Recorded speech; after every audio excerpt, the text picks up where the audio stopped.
یا ایھا الذین آمنوا صلوا علیہ وسلموا تسلیما۔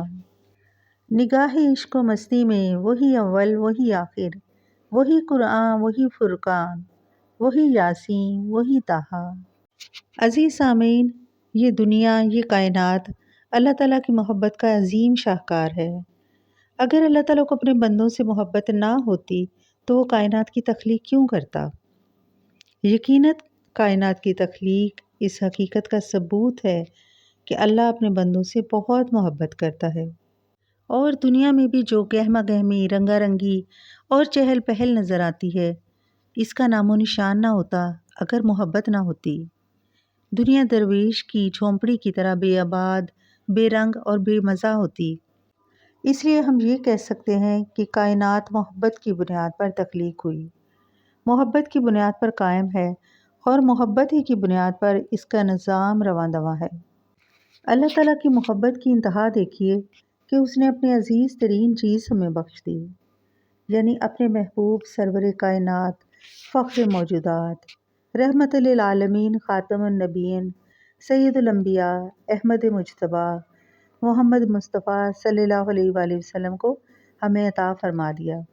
ذرا سوچئے، وہ ہستی جو اللہ کی محبت ہو، وہ ہستی جس کے صدقے میں کائنات پیدا کی گئی ہو، وہ ہستی جس کے ذریعے ہم کو اللہ کی معرفت عطا ہوئی ہو، وہ ہستی جس کے وسیلہ سے ہم گمراہوں کو ہدایت نصیب ہوئی ہو، وہ ہستی جس کے طفیل ہمیں قرآن مجید جیسی عظیم نعمت حاصل ہوئی ہو، وہ ہستی جس کی بدولت ہمیں بہترین امت قرار دیا گیا ہو، کیا اس ہستی کو تن من دھن سے بھی زیادہ چاہنا ہمارا اولین فرض نہیں؟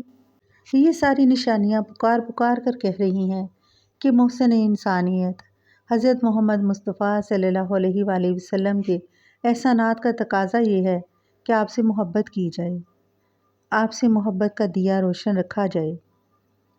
حدیث مبارک ہے، جو شخص کسی سے محبت رکھتا ہے اس کا ذکر بکثرت کرتا ہے، چنانچہ ہم پر واجب ہے کہ ہم اپنے غمخوار، اپنے محسن، اپنے آقا صلی اللہ علیہ وآلہ وسلم کا ذکر مبارک کثرت سے کریں۔ درود پاک کی کثرت محبت رسول ہے۔ ہر مسلمان کو چاہیے کہ درود پاک کو اپنے دل میں سجائے اور اس کی کثرت کرے اور اسے اپنے دل کے آنگن میں روشنی کرے۔ جی کھول کے میں روؤں گا گنبد کے سامنے، لے چل درود مجھ کو محمد کے سامنے صلی اللہ علیہ وآلہ وسلم۔ ایک مرتبہ نبی کریم صلی اللہ علیہ وآلہ وسلم مسجد نبوی میں جمعۃ المبارک کا خطبہ ارشاد فرما رہے تھے۔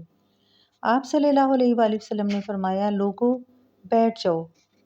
ایک صحابی جو کہ مسجد میں داخل ہو رہے تھے، ان کا ایک پاؤں مسجد کے اندر تھا اور ایک پاؤں مسجد کے باہر، تو وہ اسی جگہ پر بیٹھ گئے۔ کسی نے پوچھا کہ تم مسجد میں داخل کیوں نہیں ہو رہے؟ تو اس نے کہا، میں نے نبی کریم صلی اللہ علیہ وآلہ وسلم کا حکم سنا تو میں ایک قدم بھی آگے نہیں بڑھا سکتا تھا۔ آخر رسول صلی اللہ علیہ وآلہ وسلم کے فرمانے پر وہ مسجد کے اندر آ کر بیٹھ گئے۔ یہ ہے اطاعت رسول، اس بے پناہ محبت کا اثر، اس بے پناہ محبت کا ثمر جو صحابہ کرام کے دل میں نبی کریم صلی اللہ علیہ وآلہ وسلم کے لیے موجزن تھی۔ عزیز سامعین، اللہ کے رسول صلی اللہ علیہ وآلہ وسلم سے محبت کیجیے، صرف زبانی نہیں بلکہ عملی طور پر، ان کے فرمان مبارک کے مطابق خود کو ڈھال کر اور ان پر درود و سلام کی بارش کر کے، تاکہ قیامت کے دن ہم سب کا نام محمد صلی اللہ علیہ وآلہ وسلم کے اطاعت گزاروں، جانثاروں اور وفاشاروں میں لیا جائے۔ کی محمد سے وفا تو نے تو ہم تیرے ہیں، یہ جہاں چیز ہے کیا لوح و قلم تیرے ہیں۔ علامہ اقبال نے کیا خوب فرمایا ہے۔ ان ساری باتوں کا خلاصہ یہ ہے کہ درود پاک محبت رسول ہے، درود پاک فلسفہ اطاعت ہے، اور درود پاک اطاعت الہی ہے، اور یہ اطاعت ہی دنیا اور آخرت میں کامیابی کی کنجی ہے۔ اللہم صلی علی رحمت للعالمین و تاج المرسلین و مراج المومنین، آمین یا رب العالمین۔